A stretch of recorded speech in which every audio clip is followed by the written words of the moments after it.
Assalamualaikum warahmatullahi wabarakatuh. Bismillahirrahmanirrahim.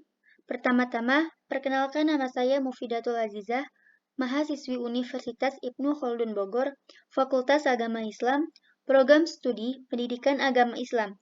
Pada kesempatan kali ini, saya akan mempresentasikan materi Islamic Worldview dari materi 1-7 dengan dosen pengampu, Dr. Haji Ahmad Alim.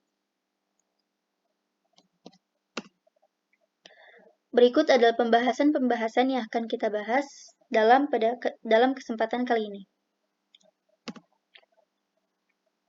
Baik, materi pertama, Islamic Worldview. Definisi dan ruang lingkup Islamic Worldview. Dalam surat Ibrahim ayat 24-25 yang artinya, tidakkah kamu perhatikan bagaimana Allah telah membuat perumpamaan kalimat yang baik seperti pohon yang baik, akarnya teguh dan cabangnya menjulang ke langit. Pohon itu memberikan buahnya pada setiap musim dengan seizin Rabb-Nya. Allah Subhanahu wa Ta'ala membuat perumpamaan itu untuk manusia supaya mereka selalu ingat. Maksud dari ayat ini adalah Allah memerintahkan kita supaya memerhatikan bagaimana Allah membuat pemisalan kalimat tauhid seperti pohon yang rindang, akarnya mencekam ke tanah, cabang-cabangnya menjulang ke langit, memberikan buahnya tidak kenal musim. Allah membuat pemisalan itu supaya manusia belajar. Allah memerintahkan muslim untuk seperti pohon yang baik, punya pendirian yang kokoh, punya pandangan hidup yang baik, kemudian muamalah dan akhlaknya memberikan manfaat kepada manusia dan alam. Surat Ibrahim ayat 24-25 ini merupakan landasan dari Islamic Worldview. Worldview ini berarti kepercayaan, perasaan, dan apa-apa yang terdapat dalam pikiran orang yang berfungsi sebagai motor bagi keberlangsungan dan perubahan sosial dan moral. Manusia ditentukan oleh cara pandangnya terhadap dirinya karena menghasilkan gagasan. Selanjutnya, pilar atau rukun Islamic Worldview, yakni ada 7. Yang pertama, Tuhan atau ma'rifatullah, perspektif Tuhan berdasarkan wahyunya. Yang kedua, manusia atau ma'rifatul insan, pengaruh-pengaruh luar dalam perspektif manusia. Yang ketiga, nabi, ma'rifatul nabi, membedakan antara nabi asli atau palsu. Yang keempat, agama atau ma'rifatuddin, agama yang diridhoi oleh Allah Subhanahu wa Ta'ala ialah Islam, yakni rahmatan lil alamin. Materi 5, yang kelima, kebenaran atau ma'riful haq, yakni yang bersifat relatif atau absolut, di mana mengetahui mana yang hak dan yang batil. Yang keenam, kitab suci atau ma'rifatul kitab, nisbat pada kebudayaan nasional, maksudnya kitab-kitab suci. Yang ketujuh, ilmu atau ma'rifatul ilmi, dan tidak semua informasi berupa ilmu dan adab.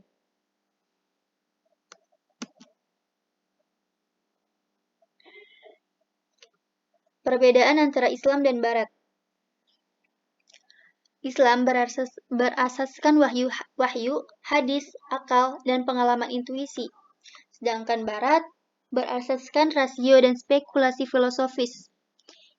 Islam, pendekatannya melalui tauhid, sedangkan Barat melalui dikotomis.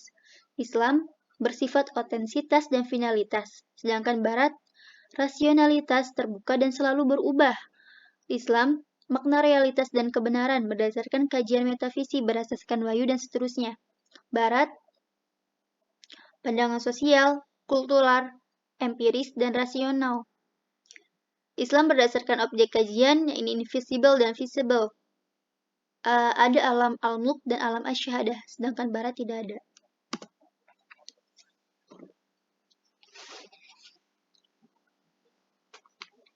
Selanjutnya, materi kedua, konsep Tuhan perspektif Islamic Worldview.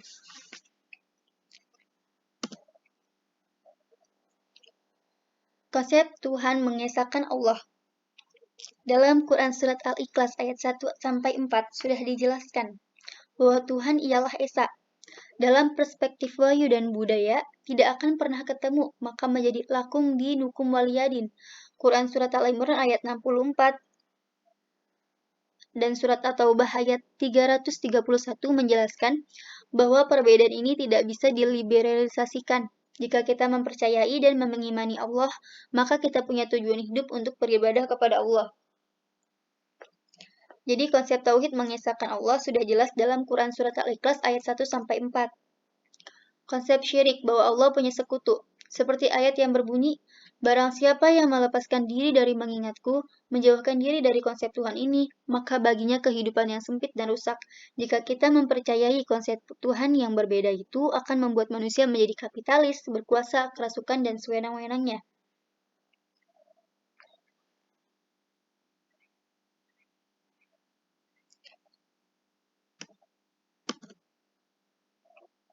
Pandangan Islam dan liberal. Tuhan dalam pandangan Islam. Antara rububiyah dan uluhiyah tidak dapat dipisah dalam memahami konsep Tuhan, ialah Allah yang Maha Esa. Alam empiris maupun syahadah, atau yang bersifat rasional, ada alam gaib yang sifatnya supranatural. Mereka tidak percaya karena memisahkan konsep manusia dengan Tuhan. Semuanya yang berhubungan itu tidak dapat dipisahkan dari Tuhan. Nah, konsep Tuhan ini menurut pandangan Islam.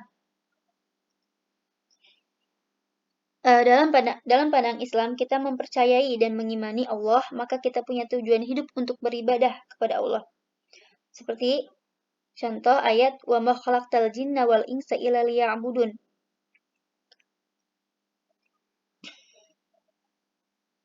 Selanjutnya, Tuhan dalam pandangan barat.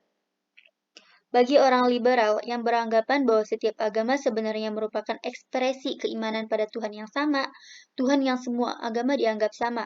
Ideologi mereka melihat bahwa agama dianggap sama-sama bertuhan tanpa mempertimbangkan cara ibadah atau menghambakan diri kepada Tuhan. Jadi, pandangan orang barat ini menganggap semua agama itu sama, dan ini tidak dibenarkan dalam pandangan Islam. Materi ketiga, Islamic Worldview. Dalam materi ketiga ini kita membahas tentang periode Islamic Worldview. Pandangan Islamic Worldview ya. Yang pertama, periode Mekah.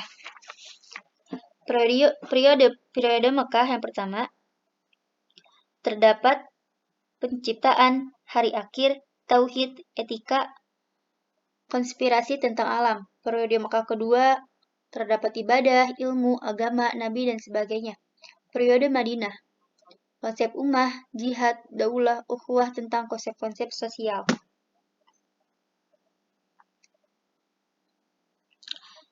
Ini semua adalah awal lahirnya Islamic Worldview yang kemudian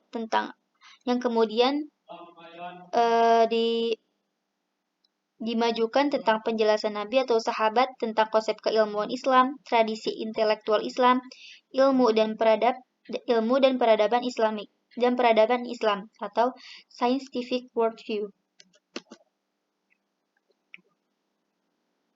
Pandangan hidup manusia. Pandangan hidup manusia adalah pemikiran seseorang yang mempengaruhi dari eksternal maupun internal, seperti perbedaan budaya, ras, agama, pendidikan, kepercayaan, tradisi, penyelidikan, maupun lingkungan hidupnya. Cara pandang ini menghasilkan suatu persepsi yang berbeda. Dalam pandangan hidup Islam, akidah fikriyah atau kepercayaan yang berdasarkan akal, yang asasnya adalah keesaan Tuhan atau tauhid, yang terbentuk dalam pikiran dan hati setiap muslim dan berpengaruh terhadap pandangannya tentang keseluruhan aspek kehidupan.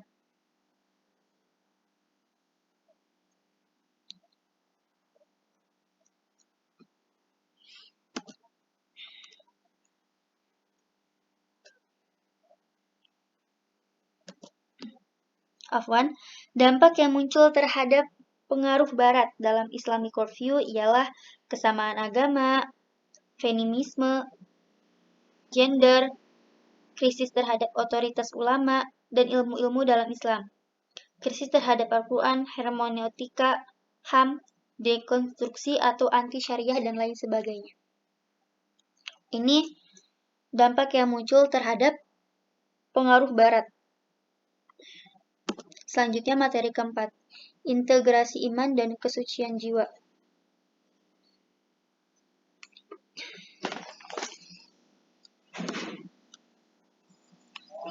Allah Subhanahu wa taala menjelaskan tentang urgensi akidah dan penyucian jiwa pada surat Asy-Syam yang berbunyi wan nafsi wa ma sawwaha wa qad khaba man dassaha.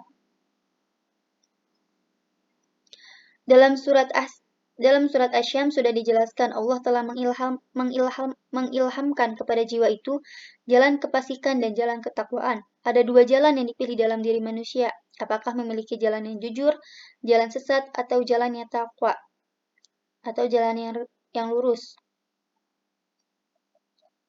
Dalam sabda Rasulullah SAW, menyucikan jiwa itu hendaknya seseorang mengetahui atau menyadari bahwa Allah Subhanahu wa taala bersenantiasa bersamanya dimanapun ia berada.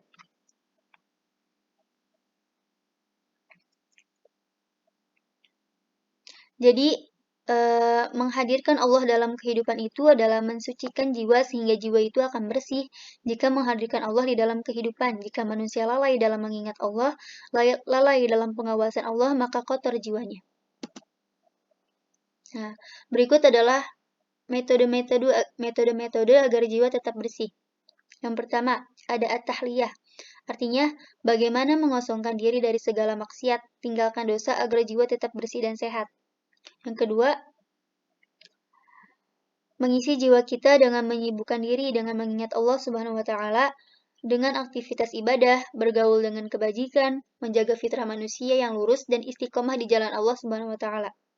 Yang ketiga, tahqiqul ubudiyah, yang senantiasa menyadari bahwa kita adalah hamba Allah Subhanahu wa taala, maka mati atau hidup kita hanya untuk Allah Subhanahu wa taala. Kita fokus terhadap orientasi hidup kita dengan beribadah kepada Allah Subhanahu wa taala dan qanaah dalam kondisi apapun.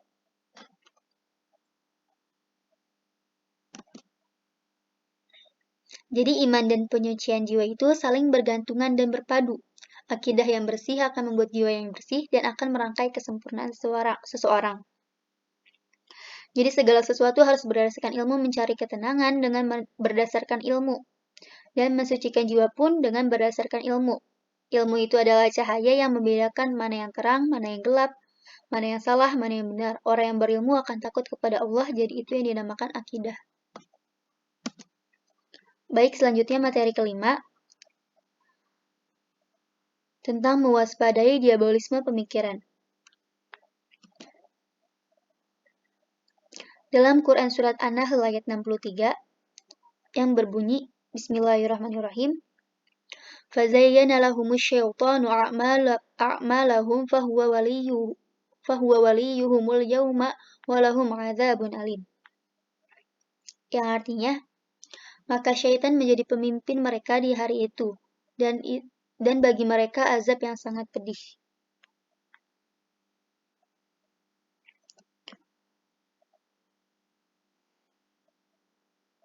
Diabolisme pemikiran ini yang berarti kita mengenal pemikiran atau watak maupun langkah-langkah yang menyebabkan seseorang menentang ajaran Allah Subhanahu wa taala. Tujuan mengenal keburukan itu agar kita tidak terjerumus di dalamnya, agar waspada dan meluruskannya.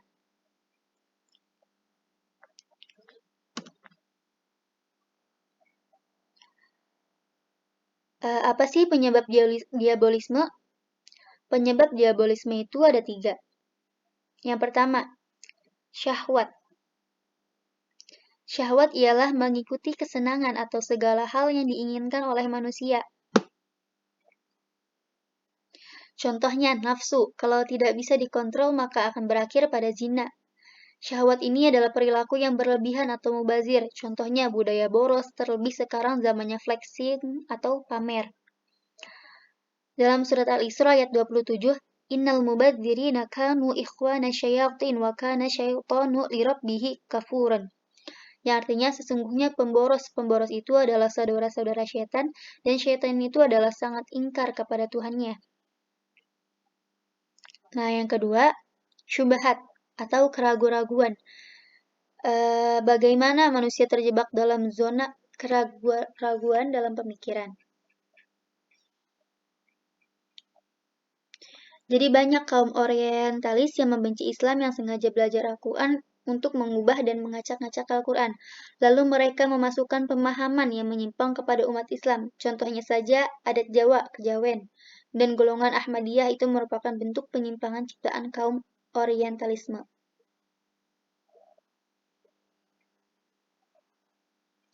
Karena sesungguhnya perkara yang halal itu telah jelas dan perkara yang haram itu telah jelas, dan di antara keduanya terdapat perkara-perkara yang samar tidak diketahui oleh mayoritas manusia.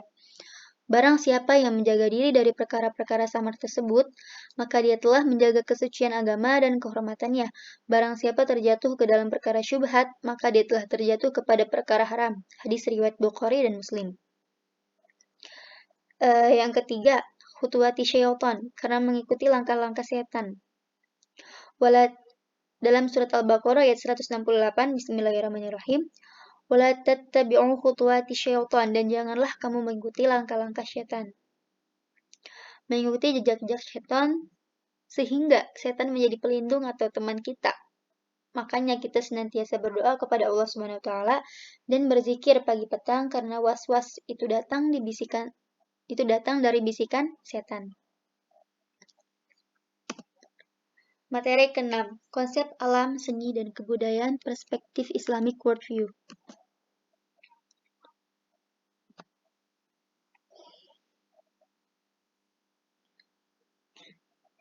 Allah Subhanahu wa taala menciptakan alam jagat raya ini untuk kemaslahatan manusia, supaya manusia mengenali Tuhannya. Allah diciptakan oleh Allah, bukan ada sendiri. Tugas kita untuk memakmurkan alam ini sehingga datang sebagai rahmatan lil alamin. Nah, ini adalah konsep-konsep atau tingkatan dalam alam. Ada hayat yang sifatnya dari tumbuhan, organik, biologi, maupun ruhaniyah, yaitu yang tidak bisa dideteksi oleh mata kita, atau alam goib. Nah, alam itu ada dua. Allah menciptakan alam itu ada dua. Yang pertama alam goib, dan dua alam syahadah, alam yang tampak. Allah menciptakan dua alam dikarenakan Allah alimul ghaibi wa syahadah, Allah mengetahui yang goib maupun yang tampak. Semua yang Allah tunjukkan kepada kita semua, ini menunjukkan rububiyahnya Allah Subhanahu wa taala. Maka tugas kita hanyalah beribadah kepadanya. Manusia memiliki jati diri dalam rangka memakmurkan bumi sehingga mempunyai budaya-budaya dalam nilai Islam.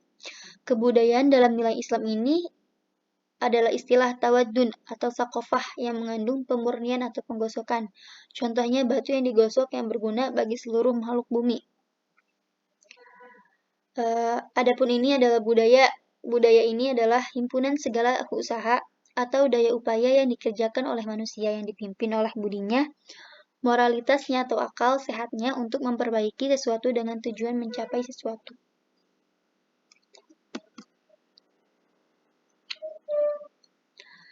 Sesungguhnya Allah Subhanahu wa taala Maha Indah dan Allah mencintai keindahan atau hal-hal yang indah. Karena Allah Subhanahu wa taala telah memberikan sarana keindahan, kebudayaan, maka jadikanlah sebagai ibadah.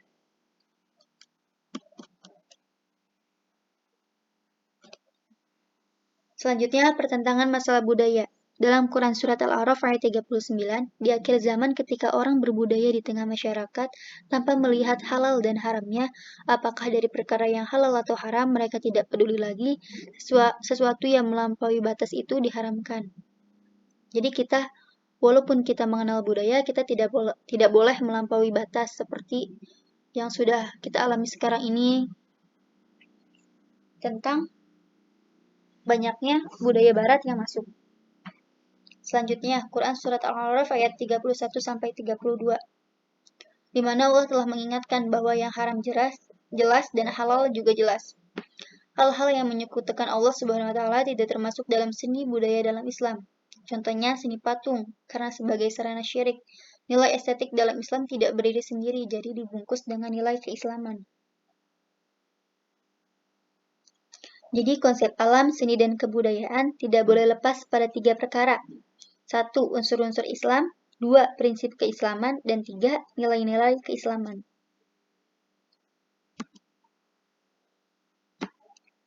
Materi ketujuh, konsep adab dan aktualisasinya.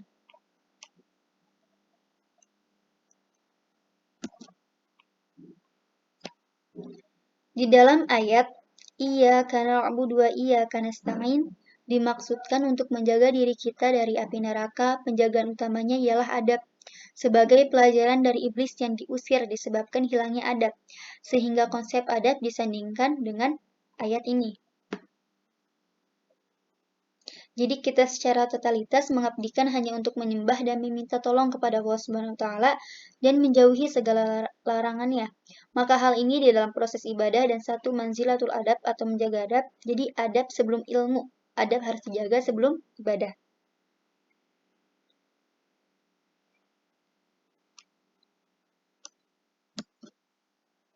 Adab itu wujudnya ada 3 macam. Yang pertama, al-adabu ma'allah atau hablum minallah.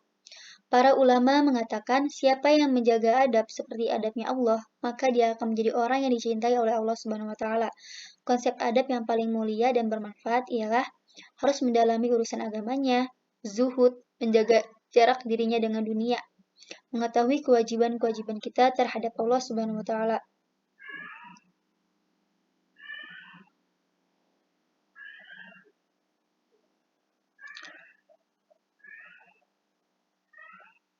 Jadi konsep adab yang paling mulia dan bermanfaat di dalam kehidupan itu yang pertama adalah at-tafaqquh bid-din. Jadi dia harus mendalami urusan agamanya yang tadi sudah dijelaskan. Contohnya harus mengaji Al-Quran, mempelajari ilmu hadis, fikih, dan lain sebagainya.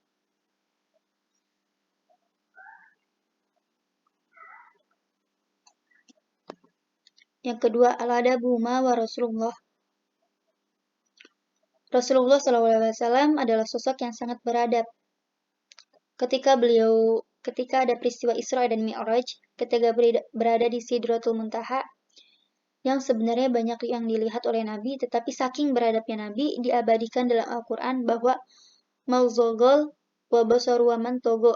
Jadi matanya Nabi itu tidak jelalatan ke sana kemari, tidak melampaui batas. Saking beradabnya Nabi Muhammad SAW diabadikan dalam Al-Quran yang mazogol wa basaru wa man togo. Contoh al-adabu ma Rasulullah, jika berbicara itu yang sopan dan mengatur volume bicaranya, memperbanyak salawat atas Rasulullah SAW dengan menjaga adabnya kepada siapapun seperti yang sudah Rasulullah SAW ajarkan.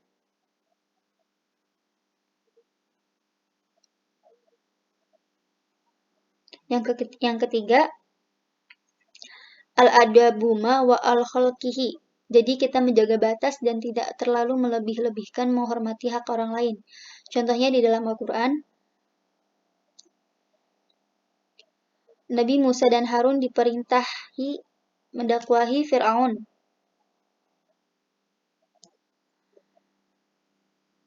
Faqula lahu qawlan layyina. Musa dan Harun bicaralah dihiasi sopan dan santun. Jadi bagaimana adab terhadap itu, yaitu hifzul wal jafa. Jadi kita menjaga batas dan tidak terlalu melebih-lebihkan kesana kemari. Inti dari adab terhadap sesama adalah menghormati hak orang lain. Kalau sebaliknya ialah zalim. Mungkin cukup sekian yang dapat saya sampaikan. Kurang lebihnya mohon dimaafkan.